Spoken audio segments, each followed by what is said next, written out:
அனைவருக்கும் சிறந்த பரிசு சாரேகாமா கார்வான். வாவ் ரேணுகா, இது நீதானா? மோனாலிசா பெயிண்டிங் மாதிரியே இருக்கியே. காலேஜ் டைம்ல நான் பார்த்த ரேணுகா மாதிரியே இருக்க. அந்த சமயத்துல காலேஜ்ல உன்னோட செல்ல பெயரு சிம்ரன் தான். சிம்ரன் போலதான் நீ இருந்த, இப்பவும் அப்படிதான் இருக்க. உன்னோட கண்ணு, உன்னோட கண்ணம், உன்னோட சிரிப்பு எல்லாமே அப்படியே இருக்கு ரேணுகா. இடையில போன 4-5 வருஷம் உனக்குள்ள எந்த மாற்றத்தையும் உண்டாக்கல. உன்னையும் நிஷாவையும் பக்கத்துல நிறுத்தி வச்சு யார் அக்கான்னு கேட்டா எல்லாரும் நிஷாவை தான் சொல்லுவாங்க. நீ அப்படி இருக்க ரேணுகா. உன்னை அப்ப பாக்குறப்பெல்லாம் என்னோட கனவு தேவதையே நீ எப்படி இருக்கன்னு தான் நான் கேட்பேன். இப்போ அப்படித்தான் கேட்கணும் போல இருக்கு. உன்கிட்ட ப்ரொபோஸ் பண்ணதெல்லாம் எனக்கு அப்படியே இன்னும் ஞாபகம் இருக்கு. இப்ப அதே மாதிரி மறுபடியும் உன்கிட்ட ப்ரொபோஸ் பண்ணும் போல இருக்கு. நான் ப்ரொபோஸ் பண்ணவா?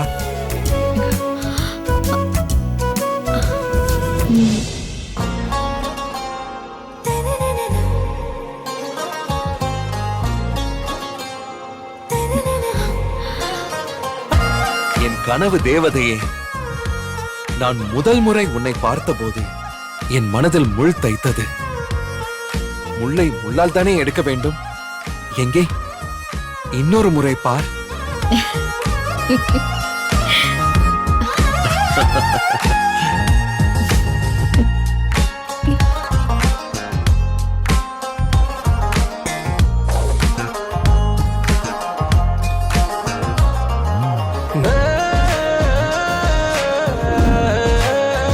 மல்லி, மல்லி, மல்லி.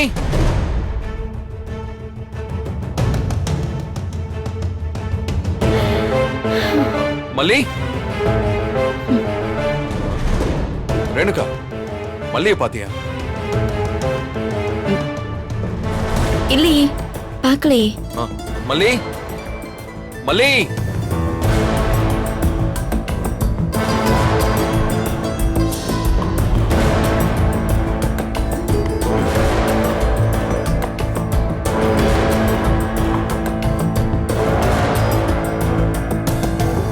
மல்லி, மல்லி. எப்படி ட்ரெஸ் பண்ணிட்டு உட்கார்ந்துருக்க? அப்சரஸ் ரதின்னு ஏதாவது சொல்லுவாருன்னு பார்த்தா பூ விக்கிற மாதிரி மல்லி மல்லின்னு கூப்பிட்டுக்கிட்டு இருக்காரு. அவருக்கு இங்க ரேணுகான்னு ஒரு ஜடம் இருக்கிறது தெரியுதா இல்லையான்னு தெரியல.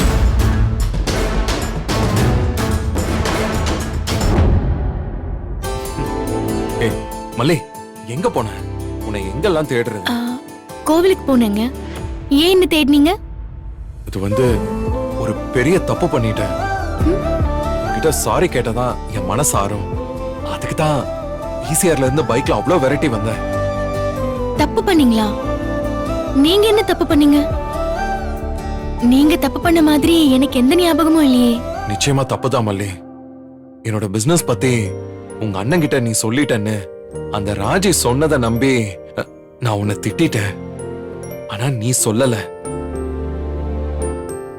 நீ சொல்லிருக்க மாட்டேன்னு எனக்கு தெரியும். நீ எப்பவும் இந்த மாதிரி சில்லியான மிஸ்டேக் எல்லாம் பண்ண மாட்ட. ஆனா இன்னைக்கு அந்த ராஜேஸ்வரி இன்னைக்கு என்ன ட்ரிகர் பண்ற மாதிரி பேசிட்டா. அதுல டென்ஷன் ஆகி நான் என்ன பேசுறதுன்னு தெரியாம உன்னை திட்டிட்டேன். So I am extremely sorry Malli. என்ன மன்னிச்சிரு.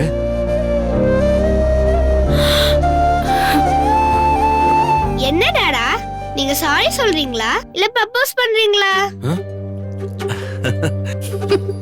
உங்க போஸே சரியில்லையே. எழுந்துறீங்க, எழுந்துறீங்க முதல்ல. ஓ என்னங்க இதெல்லாம்? நீங்க என்கிட்ட சாரி கேட்கணும்னு இருக்கா என்ன?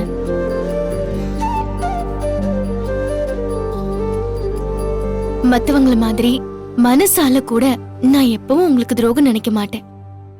நான் தப்பு பண்ணலன்னு உங்களுக்கு தெரிஞ்சா போதும். எந்திரிங்க பேசாம. நோ நோ, நீ என்ன மன்னிச்சிட்டேன்னு சொன்னாதான் நான் எந்திரிப்பேன். ஐயோ, என்ன கஷ்டப்படுத்தாதீங்க விஜய். முதல்ல எந்திரிங்க. நீ மன்னிச்சிட்டேன்னு சொல்லு. சரி, மன்னிச்சிட்டேன். எந்திரிங்க. என் செல்ல மல்லி, என் செல்ல வெண்பா குட்டி. எனக்கு ரொமான்ஸ் நடக்கணும்னு நான் அவ்வளவு வேலை செய்யறேன். ஆனா ஒரு முயற்சி செய்யாத அவளுக்கு அவ்வளோ ரொமான்ஸ் நடக்குது. அப்படி என்னதான் மேஜிக் பண்றாலோ தெரியல. ஆ, ஆ மல்லி, ரேணுகா என்ன லேட் நைட் பீச் கூட்டு போக சொல்லி கேட்டா நான் கூட்டிட்டு போயிட்டு வந்துடுறேன். ஆ, ரேணுகா ஒரு 10 மினிட்ஸ் டைம் கொடு, நான் இப்ப கிளம்பி வந்துடுறேன். நானும் உன் அளவுக்கு ட்ரெஸ் பண்ணோம்ல. வர மல்லி. சோ ட்ரெஸ் எல்லாம் கூட பாத்திருக்கான், ஆனா பாராட்டதான் மனசு இல்ல. சரி விஜய், பாத்துக்கிறேன்.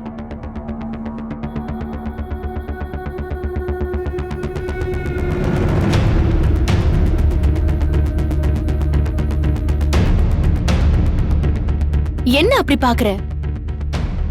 விஜய் புது ப்ராஜெக்ட் பண்ற விஷயம் ராஜிக்கு எப்படி போச்சுன்னு எனக்கு நல்லாவே தெரியும்.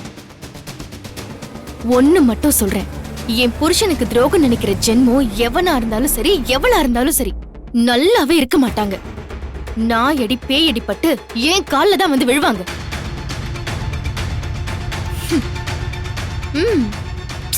இந்த லுக்ல செம்மையா தான் இருக்க. வெளியே போறல, போயிட்டு வா.